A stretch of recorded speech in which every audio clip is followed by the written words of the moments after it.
Good evening. My name is Jimmy Roayo. I'm recording this video for the subject of testing and evaluation in ELT for the pedagogical practices performed on 2023 second period.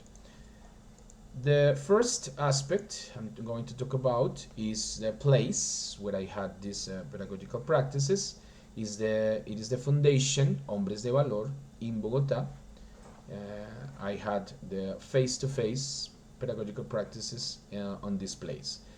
This is a house. This is a place where I found a group of people who are in the middle of a process and a treatment for their addiction to different substances, and their families decided to take them to this place to have this process, um, and they at the same time receive classes and different things.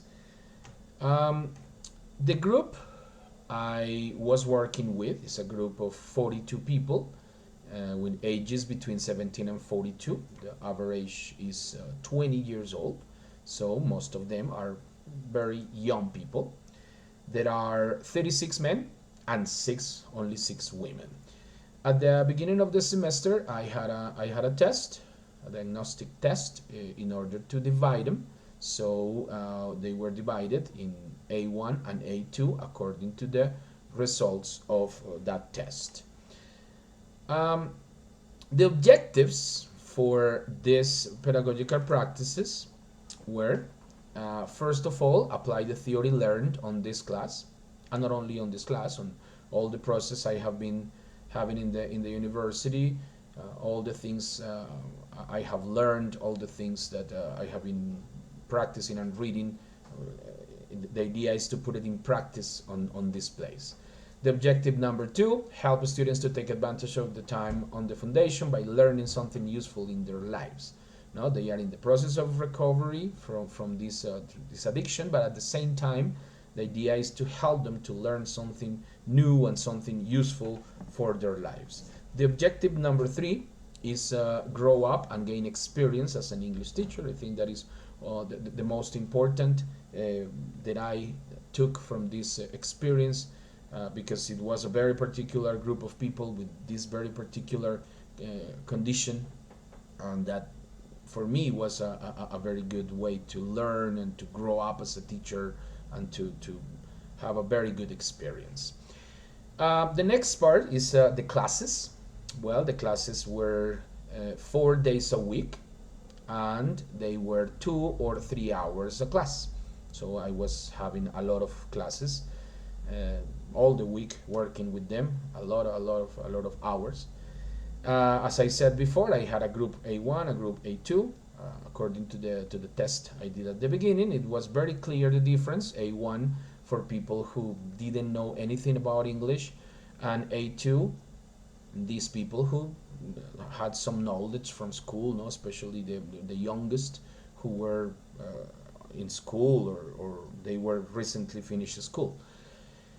And well, the classes were very practical. I tried to do a lot of speaking and reading and writing, but very practical, not so much grammar, more like practice all the time, with music, with vocabulary, websites, and different things. And very important, points assigned every class. I was expected from the institution, from the foundation, to assign points every class between -100 and 100 points, maximum 100, according to what they did in class, for everything, for participation, for the activities I did, evaluations, everything. Every class I had to give them points, and these points they could use them to improve their lives, because they live in the place, they live in this institution, and for the points they receive benefits, like, for example, they have the opportunity to call home, or they have a better bed, or one extra pillow, different things that they have benefits for the classes. So they have this motivation. That was very important for me, because I could focus more on the activities, on the development of the topics, more than than the motivation. The test that we were doing for this subject, different tests were applied to this group of students. The first test was only reading. The second test was reading, listening, and writing. It was a very nice activity we did with them, because I realized that that test, according to their level and the things I wanted to find. The results, in general, the results were good, but with some high and some very low peaks.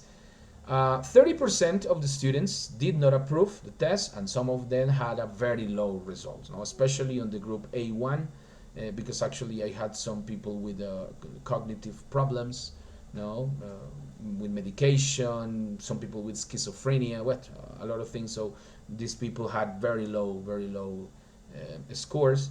In the middle, 60% of students had good results, approved the test, so that was in general was good results. And the 10% of students had a very good result with few mistakes. This group, that is a few people who had more knowledge than the others. And finally, the conclusions. Every person, no matter the circumstances they're living, will find in education the best way to deal with their problems and at the same time to improve their life quality. I think this is very important to realize that everyone has the same opportunity no matter the situation they're living. As teachers, we need to prepare ourselves in order to find the correct methodology to teach any kind of person, no matter the age, gender, or special conditions they're living. So this is our responsibility as teachers, to be prepared for anything, any kind of group, any kind of people. And finally, a well-designed test according to the group and according to what we are trying to evaluate is a very good tool to identify what is working and what is failing in our classes. So I think this is the main purpose of this class, of this subject, to make and to apply tests according to what we need. So to be aware of the importance of this kind of test. Well, so that's it. Thank you very much.